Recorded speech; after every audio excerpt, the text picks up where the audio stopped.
नमस्कार कोल्हापूर, तुम्ही ऐकताय 90.4 मँगो FM आणि तुम्हाला सगळ्यांना गणेशोत्सवाच्या खूप खूप शुभेच्छा. आणि कोल्हापूरकर, तुम्हाला तर माहिती आहे की यंदाचा गणेशोत्सव आपण राज्य महोत्सव म्हणून साजरा करतोय महाराष्ट्र शासन सांस्कृतिक कार्य विभागाच्या अंतर्गत. आणि त्याच निमित्तानं आम्ही तुमच्या समोर कोल्हापूरच्या प्रतिष्ठित मंडळांचा प्रवास आणतोय. आणि त्याच निमित्तानं आज आपल्याबरोबर स्टुडिओमध्ये आहेत शिवाजी तरुण मंडळ शिवाजी पेठचे अध्यक्ष सुजित रामभाऊ चव्हाण. तुमचं खूप खूप स्वागत आहे. नमस्कार. सुरुवातीला ना मला तुम्हाला हा प्रश्न विचारायचा आहे की तुमच्या संस्थेची स्थापना कशी झाली आणि त्याचा एकूणच प्रवास कसा होता. आमच्या संस्थेची स्थापना 1933 साली ही स्थापना झाली शिवाजी तरुण मंडळाची. आणि त्यानंतर ही जी स्थापना झाली त्यावेळी आमचे वस्ताद आदरणीय दिनकरराव शिंदे साहेब यांनी ह्या संस्थेची स्थापना केली. आणि त्यावेळीची जी जुनी जाणकार लोक होती त्या सवंगड्यांना घेऊन ही संस्था स्थापन केली.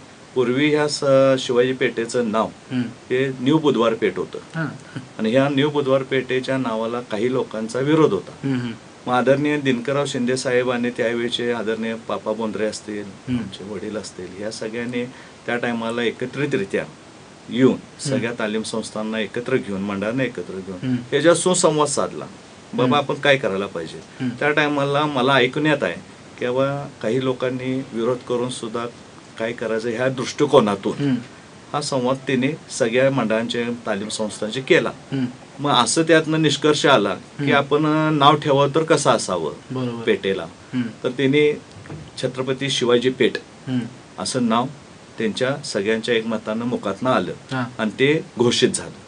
आणि आदरणीय शिंदे साहेबांनी ज्या टायमाला ही घोषणा केली त्या टायमाला आम्हाला असं एक संदेश आला की आजपर्यंत आत्ताच्या पिढीला सुद्धा आम्हाला खरोखर आम्हाला अभिमानानं वाटतं की ज्या शिवाजी पेठेचं नाव छत्रपती शिवाजी पेठेचं नाव जे आमच्या दैवत जे आपल्या सर्वांचं दैवत आहे ते आपल्या सगळ्यांचं हृदयातला ताईत आहे ते म्हणजे छत्रपती शिवाजी महाराज यांच्या नावाची आमची पेठ आहे. आणि ह्या पेठेचा बहुमान आणि अभिमान आम्हाला खरोखर एक सार्थक आहे असं आम्हाला वाटतंय. वा, म्हणजे ते तर आहेच, पण सोबतच तुमची फुटबॉल टीम आहे ना ती सुद्धा खूप फेमस आहे, तर त्याबद्दल काय सांगाल. बघा, ही देखील फुटबॉल टीम त्या टायमालाच ही स्थापना करण्यात आली. आणि ती फुटबॉल टीम ज्या पद्धतीनं आता उदयाला आलेली आहे त्या जुन्या जाणकार वडीलधारी लोकांनी आम्हाला जे पाठीमागं आम्हाला एक इतिहास घालून दिला आणि ती इतिहासाची परंपरा आम्ही ही चालू ठेवली. ती फक्त कोल्हापूर मधल्या फुटबॉल रसिकांच्या प्रेमापोटी ठेवली. फुटबॉलवर असंख्य लोकांचं प्रेम आहे आणि ह्या फुटबॉलवर जीवापलीकडे प्रेम करणाऱ्या अनेक फुटबॉल टीम आहेत. त्यातली एक प्रामुख्यानं आमची शिवाजी तरुण मंडळाची फुटबॉल टीम आहे. आणि त्याला सांगायला अभिमान मला वाटतो की आमच्या फुटबॉल टीमचं जे किट आहे ते तिरंगा आहे. आणि हे भारत देशाचं प्रतीक आहे आपल्या. आणि हे भारत देशाचं प्रतीक जे आपल्या फुटबॉल टीमला किट घालण्याचं मिळतं ते एकमेव आपल्या भारत देशामधली फुटबॉल टीम असेल ती शिवाजी तरुण मंडळ ही फुटबॉल टीम आहे. आणि याचा सार्थ अभिमान मला आहे. वा, म्हणजे हे तर आहे, म्हणजे परंपरा जपत तुम्ही खेळाला पण प्रोत्साहन देताय, पण त्यासोबत कोणत्या प्रकारचे सामाजिक उपक्रम आपल्या संस्थेमार्फत मंडळामार्फत राबवले जातात. बघा, सालाबाद प्रमाणे आपली दरवर्षी 19 फेब्रुवारीला शिवाजी पेठेची मोठी शिवजयंती असते. आणि कोल्हापूर जिल्ह्याचंच लक्ष नाही तर अखंड महाराष्ट्राचं लक्ष आपल्या ह्या शिवजयंतीकडे असतं.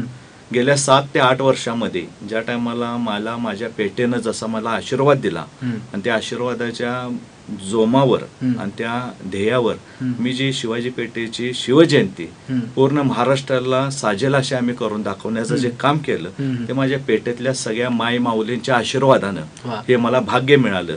आणि मी माझ्या पेठेची शिवजयंती पेठेला साजेल अशी आणि छत्रपती शिवाजी महाराज हे आपलं दैवत आहे या दैवताची मिरवणूक कशी शिस्तबद्ध असावी याचा पायंडा जो आमच्या वडलोबार्जित लोकांनी जो घालून दिलेला आहे ह्याच्यात कुठं तर थोडीशी भर म्हणून आम्ही चांगलं प्रबोधन करण्याच्या दृष्टिकोनातून समाजाला साजेल असं लोकांना साजेल असं असा उपक्रम आम्ही आतापर्यंत ह्या मंडळाच्या माध्यमातून करत आलोय.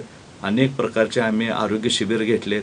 अनेक प्रकारचे फुटबॉलच्या माध्यमातून अनेक गोष्टी आम्ही प्रबोधनाच्या दृष्टिकोनातून आपण पुढ्यात आणल्यात. परत अनेक लोकांच्याकडून आम्ही शिवाजी पेठेला कशा पद्धतीनं सुशोभीकरण करण्याच्या दृष्टिकोनातून आम्ही प्रयत्न करत आहोत.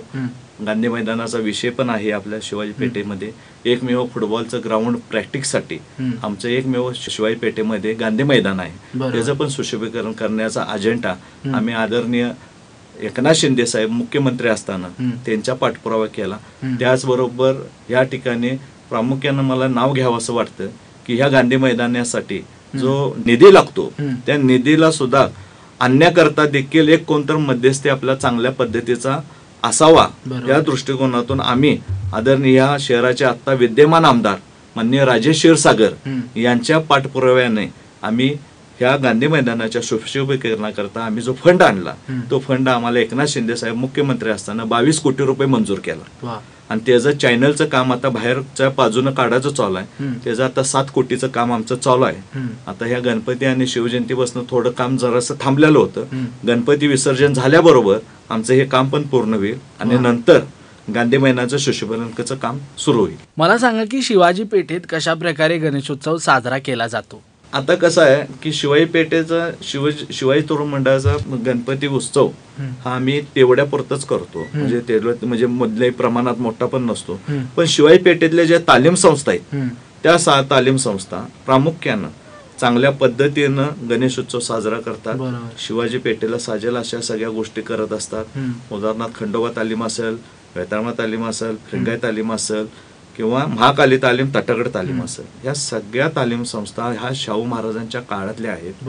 आणि हा तालीम संस्थेला एक इतिहास आहे. आणि त्या इतिहासाच्या धर्तीवर त्या तालीम संस्था सगळ्या काम करत असतात. आणि आपल्याला वारसा जो आहे छत्रपती शिवाजी महाराज आणि शाहू महाराजांचा आहे. शिवाजी महाराज शाहू महाराजांनी आम्हाला प्रबोधन काय केलं की बाबा समाजामध्ये चांगल्या पद्धतीनं एक प्रबोधनच्या दृष्टिकोनातून चांगली विधायक कामं करा. आणि ती विधायक कामं करून घेण्याच्या दृष्टिकोनातून आम्ही समाजामध्ये चांगल्या पद्धतीनं गणपतीच्या माध्यमातून असे उपक्रम राबवत असतो. मला अजून एक विचारायचं आहे की मधल्या काळात आपण बघितलं की आपली जी वास्तू होती ती एकदम जीर्ण अवस्थेत होती, सोयी सुविधांचा अभाव होता. आणि आता जेव्हा आपण त्या वास्तूकडे बघतो तेव्हा त्याचा संपूर्ण कायापालट झालाय. तर तो एकूणच प्रवास कसा होता आणि कशा प्रकारे ते सगळं झालं? बघा, ह्या वास्तूला तर मी आपल्याला पहिल्यांदा स्टार्टला सांगितलं की ही वास्तू 1932 साली बांधली गेली. आणि ह्या वास्तूचा ज्या पद्धतीनं आपण आता मला प्रश्न विचारला की जीर्ण अवस्थेत होती नाही असं म्हणता येणार नाही. परंतु ह्या कालावधीला 9 वर्षापूर्वी ते साधारण लिटरली 8 वर्ष झाली असतील.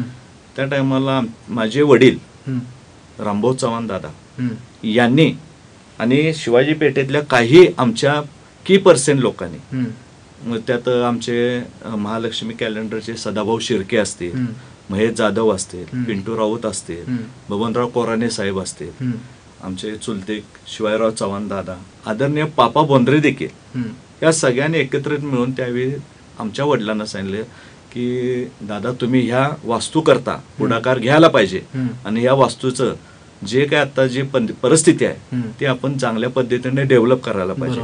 मग त्यावेळी माझ्या वडिलांनी त्यांना सगळ्यांना सांगितलं की तुमच्या सगळ्यांची जर मला साथ असेल आणि व्यवस्थित जर आपण सगळेजण एकमेकाच्या हातात आणून काम केलं तर आपण ही चांगल्या पद्धतीनं वास्तू रिडेव्हलपिंग, थोडक्यात काय रिन्यूशन, अशा पद्धतीनं आपण हे करू. मग त्याला सुरुवात केली तर मला खरोखर अभिमानानं सांगावं वाटतं की ज्या दिवशी बैठक झाली त्याच दिवशी तिथं नारळ फोडण्यात आला.